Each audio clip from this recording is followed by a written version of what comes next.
Bonjour chers internautes et fidèles abonnés de Saint-Louis Online, bienvenue dans ce flash d'information qui vous est présenté par Mohamed Konté. L'association And Dekkil Ndar veut impulser un nouveau départ à sa ville. Lancée officiellement samedi, l'association And Dekkil se donne comme ambition de contribuer efficacement à l'essor de Saint-Louis du Sénégal et de son hinterland. C'est la bonne prise en compte des intérêts de la ville dans les ressources générées par l'exploitation prochaine des hydrocarbures découverts au large de Gokhumbath qui suscite cette mobilisation de filles et fils de Ndar déterminés à porter le combat. Nous avons vu des zones où des trésors naturels ont été décelés et que les populations locales sont complètement laissées en rade au partage des profits, a confié Demba Thiam, membre fondateur de ADN. Il n'est pas question que Saint-Louis tombe dans les mêmes travers, a-t-il ajouté. L'association qui refuse toute coloration politique s'engage à agir également dans le domaine de l'emploi et de l'employabilité des jeunes. Elle a exprimé par ailleurs sa disposition à travailler en parfaite collaboration avec les structures de l'État, en parfaite adéquation avec la Constitution et les lois du Sénégal. La coalition Yewwi Askan Wi et le parti Pastef les Patriotes ont adressé des lettres aux autorités administratives pour les tenir informés de leur volonté d'organiser respectivement un meeting le 14 mars 2023 au terrain ACAPES Parcelles Assainies et des marches pacifiques le 15 mars 2023 sur l'ensemble du territoire national. Des manifestations pacifiques qui ont pour but, lit-on dans un communiqué de la coalition, de demander la fin des arrestations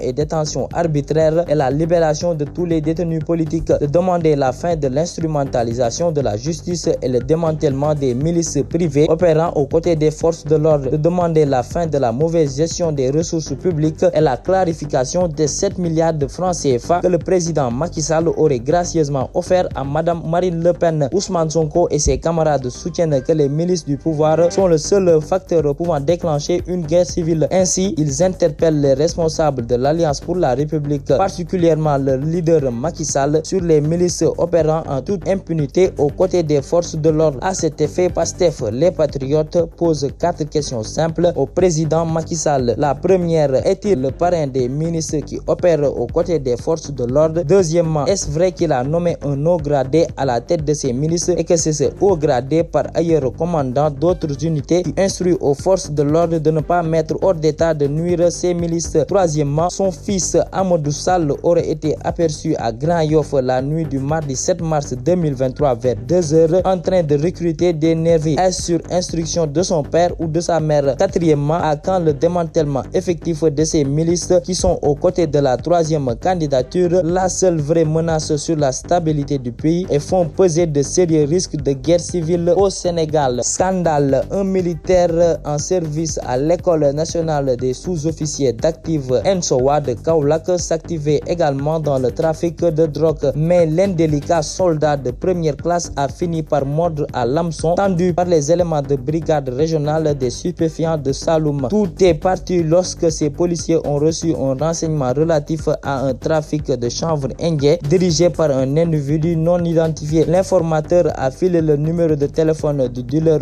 au limier. Ainsi, l'un des agents de la BRS de Kaolack se fait passer comme un client pour acheter 2 kg de drogue. Après la livraison de cette quantité, le limier en civil a passé une autre commande de 7 kg. Arrivé sur le lieu du rendez-vous, le dealer Sidibé a été arrêté par les policiers. C'est après que cette étape que les limiers ont su que le mis en cause est un militaire en service. Suite à son arrestation, le soldat incriminé a reconnu sans ambages son statut de trafiquant devant les éléments de la brigade régionale des stupéfiants de Kaolack. Vu son statut de militaire, le procureur de la République près le tribunal de grande instance de cette localité a confié l'enquête à la gendarmerie, notamment à la brigade de recherche. Mis devant le fait accompli, le militaire Sidibé a tenté de nier les faits devant les gendarmes enquêteurs. Malgré tout, il a été déféré ce lundi pour détention et trafic de chanvre indien. Voilà, c'était tout pour ce flash. Restez connectés au programme de Saint-Louis Online. Continuez à liker et à vous abonner. D'ici là, portez-vous bien.